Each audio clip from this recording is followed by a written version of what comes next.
بسم الله الرحمن الرحیم.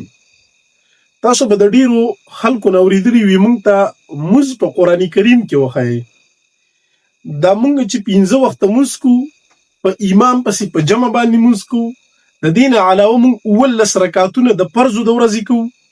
دا وی مونږ ته په قرآن کریم کې چې توخی کنه ثابت کوي کنه. یو سړی قرآن کریم نه دی لوستلی، یو سړی قرآن کریم په ترجمه نه دی ویلی، د دین علاوه تحقیق قرآن کریم کې نه دی کړی، تفاسیر نه دی لوستلی، هغه به څنګه پوه شي په دې باندې؟ د دې وجې نه مونږ وایو چې لازم دی په هر سړي باندې دومره علم چې دی کم از کم 24 غنټې ژوند د الله رب العزت د احکاماتو د لاندې تیر کړي. دا لازم دی. مونږ دا ښیو خلکو ته ان شاء الله تعالی د قرآن کریم نه چې ته کم رکعتونه کوي د هغې حساب شمار وغیره ټول کو، او د دین علاوه امام پسې کوي، امام به قرائت په تیزه باندې کوي او که په قلاره باندې به کوي. دا ټول جهري منځ کې به څنګه قرائت کوي او په سري منځونو کې د دې طریقه مونږ ښیو قرآن کریم نه ان شاء الله تعالی. د ټولو نه اول دا خبره مونږ زده کول غواړو چې د فجر سحر چې کوم موز دی نو په دې کې زمونږ سره رکعتونه فرض رکعتونه چې کوم دي هغه 2 دي. د دې سره تاسو چې کوم د ماسپښین موز رواخلی، ظهر چې ورته ویلی کېږي د ماسپښین موز، په هغې کې زمونږ سره فرض رکعتونه چې دي هغه 4 دي. دغه شانتې د عصر موز چې دی صلات العصر، د دې هم زمونږ سره فرض رکعتونه چې دي هغه 4 دي. دا مونږ چې کومه خبره کوو دا د فرض کوو، د دې نه علاوه چې سنت دي هغه مونږ د نبي علیه الصلاة والسلام د ژوند نه ثابتو. دا به مونږ د فرض دا خبر د قرآن کریم نه دا به ان شاء الله تعالی ښیو چې یو سړی ومني چې د احادیث چې څومره دي دا د قرآن کریم خلاف نه دي، دا هسې مونږ په زور خلاف کړي دي، نه پوهېږو ځکه. ورپسې چې دی نو مغرب دی، موږ چې دی نو د ماښام په هغې کې مونږ کوو 3 رکعاته فرض. دارنګې د ماسخوتن چې کوم صلات العشاء دی د دې هم 4 رکعاته فرض دي. دا تاسو ځان له جمع کوئ، 2 او 4 6 شو، ورسره 4 نور 10 ورسره 3 14 او 4. دا چې ټول جمع کې د دین راځي 17 رکعات، 19 رکعتونه. 19 رکعتونه دي. منځونه چې دي نو هغه زموږ سره اوقات چې دي هغه 15 شو، رکعتونه زموږ سره 17 شو، 19. دا زموږ سره ترتیب د رکعتونو او د منځونو راغی.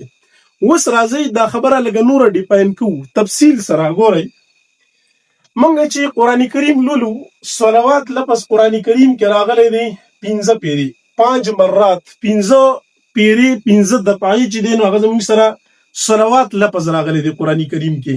دا که مونږ ګورو دا به مونږ ته میلاویږي په قرآن کریم کې چې کله مونږ آیتونه روالو. سورة بقره فرض که مونږ راواغستله، اولنی سورة بقره آیت نمبر 157 قرآن کریم به روالی. مونږ سره قرآن کریم شته دی، مونږ د هغې نه دا ښودلی هم شو، خو داسې به وکړئ چې قرآن کریم کله تاسو روالی هغې کې داسې راځي اولئک علیهم صلوات من ربهم. صلوات جمع راغلی دی، او جمع چې دی نو پته لګېږي چې دا به مونږ په اجتماع سره موز کوو، دې له به مونږ راجمع کېږو. صلوات جمع ده، لفظ د جمع دی. د دې نه علاوه که دا مونږ وګورو نو بل ځای هم دا سورة بقره کې زمونږ سره راځي. په سورة بقره کې تاسو به ځان له وګورئ حافظوا علی الصلوات والصلاة الوسطى وقوموا لله قانتین، آیت نمبر دی زمونږ سره 238. دریم ځل چې دا مونږ کله قرآن کریم کولاو کو او ګورو دا نو مونږ سره به قرآن کریم کې سورة توبه کې دا راځي آیت نمبر 99 کې التوبه آیت یو کم سل وصلوات الرسول الا انها قربة لكم. قرآن کریم والصلوات لپس دغلته کې ذکر کړی دی. رواهلی 4 نمبر چې دا به زمونږ سره دا صلوات لپس دا به بیا هم راځي. دا 15 منځونه په جمع سره د دې جمع د صیغې نه ثابتېږي. چا سره علم یې هغه په دې باندې پوهېږي ان شاء الله تعالی، د طلبا وغیره پې هم پوهېږي ته پته لګي. خو هغه سړی نه چې هغه د قرآن کریم ترجمه هم نه ده لوستلي نو هغه به څه پوه شي په دې باندې. 4 ځل چې دا زموږ سره راځي سورة حج کې دا زموږ سره راځي آیت نمبر تقریبا 40 نمبر آیت دی. تاسو بیا دا ځان له هلته کتلی شي، هلته کې داسې راځي لحدمت صوامع وبیع وصلوات. وصلوات بیا و مساجد راځي، ورپسې نو صلوات لفظ هلته کې مشته دی. 5 نمبر چې دا مونږ قرآن کریم کې ګورو مونږ ته به بالکل صفا سوتره قرآن کریم کې سورة مؤمنون کې آیت نمبر 9 کې المؤمنون 18 سپاره به ځان له راواړوئ. آیت نمبر 9 کې چې الله رب العزت وی والذین هم على صلواتهم يحافظون على صلواتهم. نو دا زمونږ سره ثابت شو پنځه منځونه چې د جمع د صيغې سره راغلي دي په صيغې د جمع سره، او پته لګیږي چې دا په مسلمانانو پنځه وخته مونځ فرض دی. دا بالکل واضحه ده، ثابته ده، مونږ ته معلومیږي د دینه. رواحلو مونږه یو بل خبره وسو چې یاره دا خو په جمع سره ده، خو په دې جمع کې دویم سټپ ته مونږ راځو چې کوم منځونه به پاغي کې لکه مونږ د سار په منځ کې د فجر منځ چې کوم دی په دې کې قرائت جهري دی، جهر په تیز باندې امام لګي شاته خلک یوري، دا ورپسې دواړه چې دي کې قرائت چې دی نو هغه په سر سره دی، سری دی ښا. نو دا چې دی دا قرائت سریه په قلار باندې ویل کېږي، پټ ویل کېږي. مطلب په مغرب کې بیا زموږ سره چې دی دلته کې جهر دی، او بیا په عشاء کې بیا جهر دی. نو په دریو منځونو کې زموږ سره جهر راغی، او په دوو کې قرائت سریه دی په پټه باندې ویلي. د قران کریم مونږ ته اشاره کړې ده، لکه مونږ وایو قران کریم کې صيغه چې کوم راځي اقیم الصلاه، اقیم الصلاه، اقیم دا په دې باندې مولانو پويږي او د طلبان ټول پويږي، خو دې مولان غریبانان پس پويږي. نو د پارس پوه دی کنه، نو ځان وته پوه ښکاری د اقیم ته ویل کېږي. دا د واحد صيغه ده، د مفرد چې کوم ته ویل کېږي د یو کس لپاره. نو اقیم راغلی دی، ته ګوره موږ قائم کا، صحیح ده کنه. نو ګوره ورته دا اقیم چې راغلی مونږ دې ته وایو امام. دا امام دی، امام ته وی ته دا جمع دی خلکو له ودروا، موږ قائم کا جمع دی خلکو له ودروا، اقیم راغلی دی.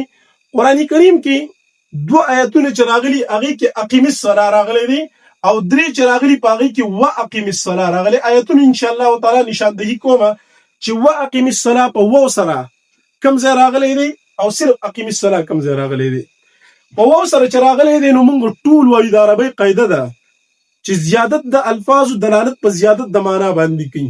کاپیه کې په ټولو کتابونو کې دا خبره شته دي، زیادت د الفاظ دلالت په زیادت د معنا باندې کوي. یعنی یو کې اقیم الصلاه راغلی دی صرف د یو کس لپاره چې امام ته موږ قائم کا، خو زیادت د الفاظ نشته، بل درې ځای ورته وی واقیم الصلاه. نو مطلب چې دوه ځای صرف اقیم الصلاه راځي، دې کې مسری دی، پټ دی، په قلار وای کنه. او چې کوم ځای کې و راغلی دی نو الته کې درته زیادت ته مونږ وی چې زیادت د لفظ دلالت په زیادت د معنا او د مقصد باندې کوي. نو مقصد ته دی لږ زیات دی چې هغه جهر دی، په دې په جهر کې وکا. اولاد سار د مس مبارک خو بالکل تاکید راغلی دی چې دیتا ملائک حاضریږي، ان قران الفجر کان مشهودا، دیتا ملائک چې دینو حاضریږي او راضي ورته داغه خامخه اوګه دی کا، په دې کې خو تفصیل وکا.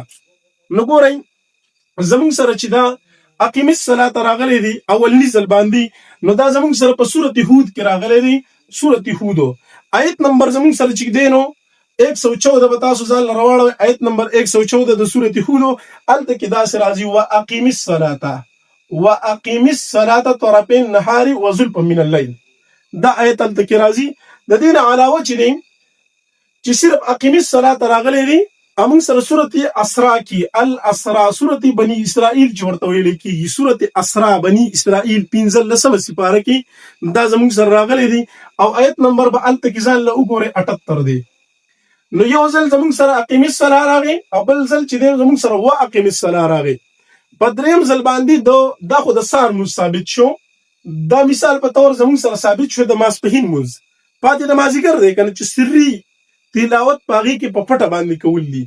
هغه زموږ سره په سورته لقمان کې شته دي. سورته لقمان تاسو بیا ځان لکتلی شي آیت نمبر 19. او حضرت لقمان چې دین هغه خپل زوی ته یا بنیا اقیم الصلاه، یا بنیا اقیم الصلاه. نو ګورئ دا چې دوه ځای صرف اقیم الصلاه راغی، او اوس چې دین یو ځل مونږ راغسته و اقیم الصلاه، دوه ځای چې دین هغه نور ان شاء الله تعالی ثابتو. سورة طه کې راځي طه ما انزلنا عليك القرآن لتشقى، په ځان ګرانو مو ګورئ لګو.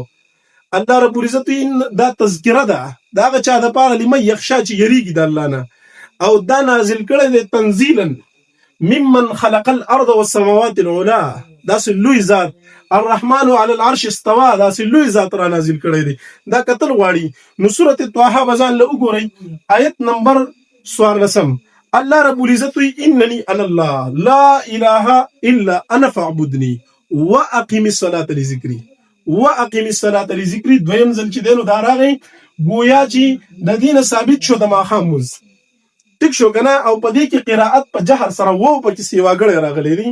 د دین علاوه چې سورۃ عنکبوت کې راځي آیت نمبر 45 کې عنکبوت دا چې دینو عنکبوت سپاره شلمه د ځان لبیا کتلې شي او آیت نمبر چې دینو زموږ سره 45 دی.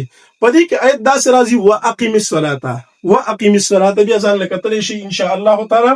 تر دې ځې پورې دوست کې پزمونږ وشو منځونه چې په اسان حساب باندې 15 منځونه دي.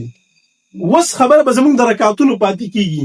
نو اول په دې کې یو خبره مونږ دا ثابت کړله چې 15 منځونه په جمع باندې دي او قران کریم داسې عجیبه انداز ذکر کړی دی چې صيغه 15 ځای قران کریم کې راوړي شپږم ځای تاسو ماته نشئ ښودلی.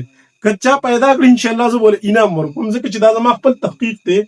د دې نه علاوه وګورئ چې اقیم الصلاه یا واقم الصلاه راغلی دی نو دا هم 15 ځای چې د جمع منځ کوي نو هم 15 ځای راغلی دی او په دریو کې وسره وو دی ځکه چې جهري قرائت دی او په دوو کې وسره وو نشته دی اقیم الصلاه دی ځکه په هغې کې سري قرائت دی او اقیم صيغه د مفرد د امام ته وایي ته ګوره جمع قایمه کا. تر دې ځای پورې دا زمونږ یو سټپ شو. دویم سټپ 19 رکعتونه ثابتول دا ان شاء الله تعالی ورپسې ثابت وګورئ.